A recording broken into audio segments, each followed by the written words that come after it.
Did you put in a garden last year and you're not sure where to take it from here? Well, I'm Farmer Froberg, and this is 5 gardening tips from a farmer. Number 1, plant your carrots in loose, fertile soil and just give them time. Number 2, one of the ways you can tell if a watermelon is ripe is by locating the tendril. If the tendril is green and pliable, the watermelon isn't ready. But if the tendril is brown and easily broken off, we're almost there. Number 3, French breakfast radishes can mature in as soon as 28 days. So if you're looking for something quick, this is a good option. Number 4, don't plant everything at one time. Plant in weekly intervals so you can harvest in weekly intervals. Number 5, if you struggle with beets, try transplanting them. You can get them in a perfect grid extremely dense. The most basic setup for beginners would be to plant directly into the ground. Rather than tilling the soil, you can use the no-dig method. This method is great because it helps protect the composition of the soil and it doesn't disturb the microorganisms too much. Get a pitchfork or something that can poke holes into the ground and start poking.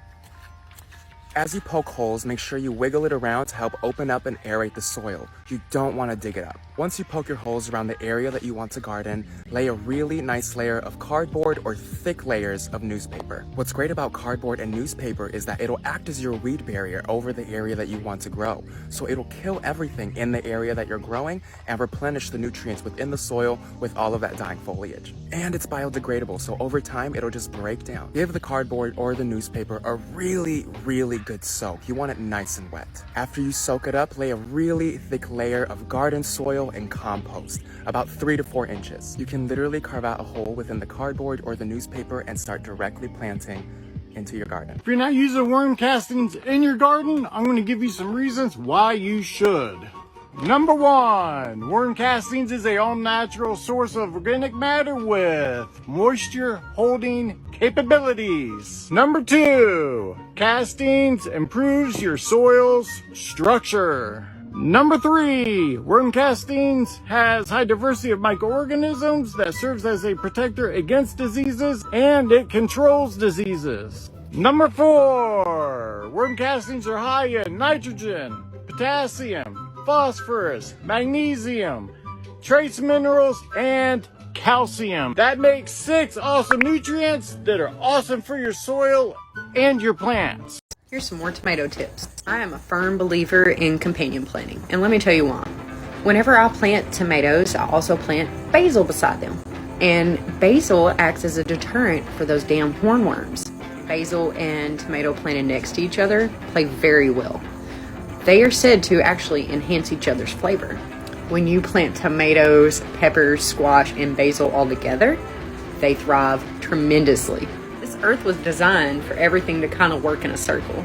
So the more that you effectively plant things next to each other that thrive off of each other, your garden becomes its own little ecosystem, and it kind of takes care of each other. I also plant lettuce in the same bed as those other 4. And why? The lettuce works as a great ground cover. The tomatoes shade the lettuce so you can grow them later in the year when it's hotter. Not only is that lettuce going to be ground cover, it's going to help protect the roots of your tomato plants and hold in more moisture. This is a salt and pepper cucumber. While technically a pickling variety, it's delicious when eaten raw. They're heavy yielders and they sell great at the market. And I gotta be honest, once you've had a salt and pepper cucumber, there's no going back. So one of the biggest questions that I get asked whenever I show this garden on Instagram, TikTok, is why am I using those little clay pots on the garden stakes? Is it decorative? Yeah, a little. But the real reason is so that I don't poke my eyes out, you guys. It's like those green garden stakes are about 4 feet tall. And when you're working, your eye doesn't even see them because they're green. So it actually is a safety precaution. But I've got an even better tip for you, because if you stuff a little newspaper or straw inside those little clay pots, they will collect earwigs for you. And if you check it every day or so and remove the earwigs, you'll have less chewing on your plants. Today we're going to answer the top 3 questions we've gotten about jug sowing. Number 1, what about plastics leaching into your food? We've done our research, and gardeners have been growing in jugs for decades. We think we're pretty safe, but we encourage you to do your research, and we can talk about it down below. Number 2, do we water them? It's pretty wet here in the Pacific Northwest. We get a lot of rain, so it's pretty rare, but you need to adjust for your specific climate.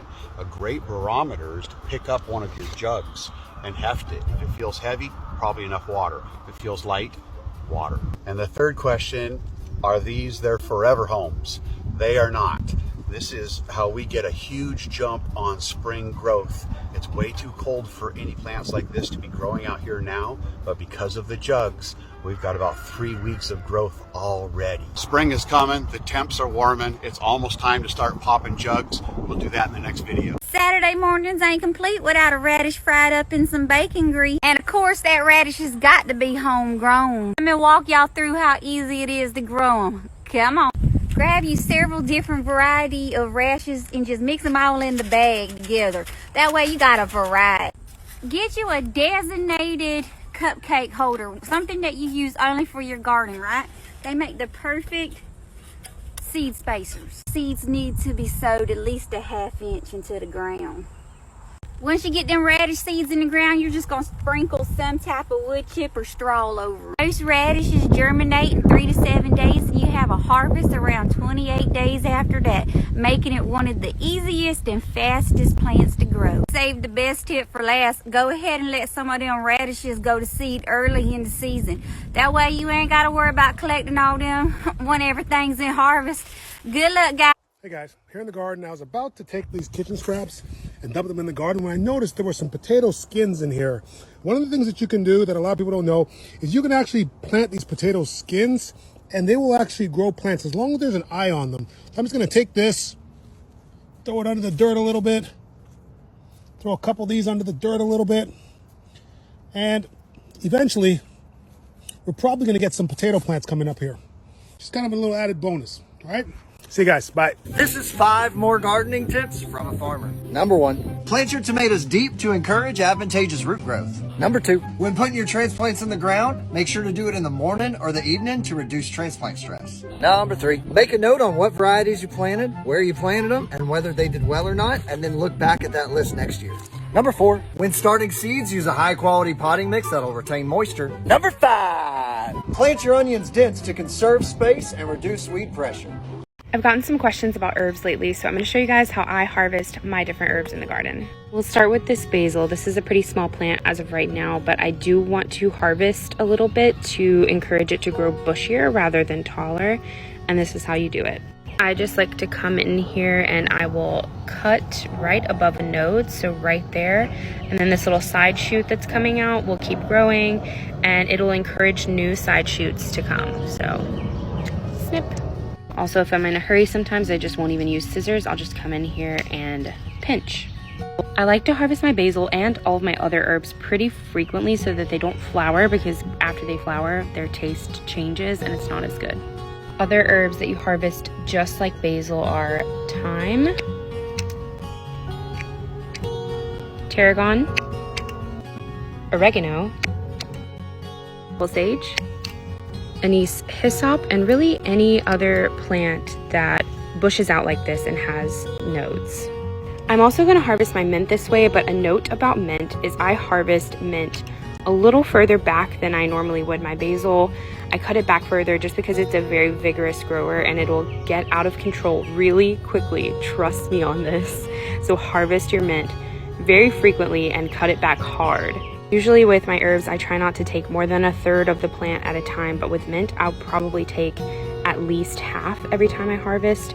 So instead of harvesting the tip up here, I'm gonna go all the way down here and cut. This is also true for lemon balm. I haven't harvested this in a while, and as you can see, it's taking over. It's out of control. With parsley, both the flat and the curly variety, I usually go under here and I will harvest the outer leaves first, and I will just either pull or cut these off. So see, this one's an outer leaf. I'll use that one first, because if I don't use it, it's probably just gonna wilt away and die. And I will do the same for dill as well. Something like chives, it doesn't really matter that much. They're kind of cut and come again. So you can see back here where I harvested before. So typically I'll just get a chunk and I'll try to cut down as low as I can, but they're just gonna keep growing anyways. So you just kind of harvest them however you want. lavage, kind of like parsley. I'll just come in here and take the outer leaves if I need to. And lastly, I think this is the last one. I think I covered them all. I'm probably missing some, but sage, I don't use a lot of sage actually. So what I'll do is I'll just come in and I will pluck off the bottom leaves as needed. But if I feel like I want it to bush out, then I can do the same thing as I do with basil or mint or whatever, and I can just come and cut above a node. Here's how not to harvest garlic. Each of the leaves of a garlic plant represents a coating of the wrapper on the garlic bulb. And so if you wait for the whole garlic plant to die, it means that the wrappers around the bulb is starting to disintegrate and it'll be more susceptible to moisture and rot, and it'll start disintegrating underneath. Let's see if this is true.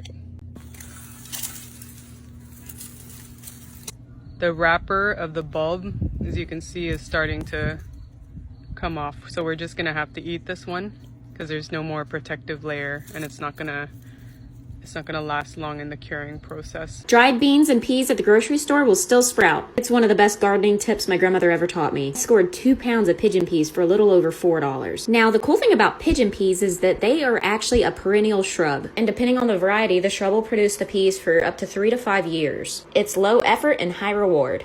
So to start things off, I'm just going to put a handful into a glass of water. It'll help the seeds out a little before we put them in the dirt. I'm not sure the variety, but I should start to get a crop anywhere from 2 to 8 months. I can't wait to track the progress of these. Shirley, and I'm an Eden maker. Do you want to learn how to grow canna lilies from seed? Here's how. Number 1, let those beautiful flowers start to fade. I know you're tempted, but don't cut them off. Soon the flowers start to drop off, and then it reveals these green capsules.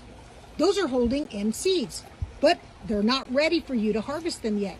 See this? You have to let it dry to this point. Now let me show you. The magic comes in. Check that out. Isn't it wild? 2 canna lily seeds. There you go. Before planting the canna lily seed, you need to give it a little help. This is a very hard seed coat, so I drop them in boiling water. You're going to hear a little crack. The pod will open up. Be careful taking it out of the boiling water. This is what you want to see. This is before and this is after when it's cracked. And that is how you harvest and prepare canna lily seeds.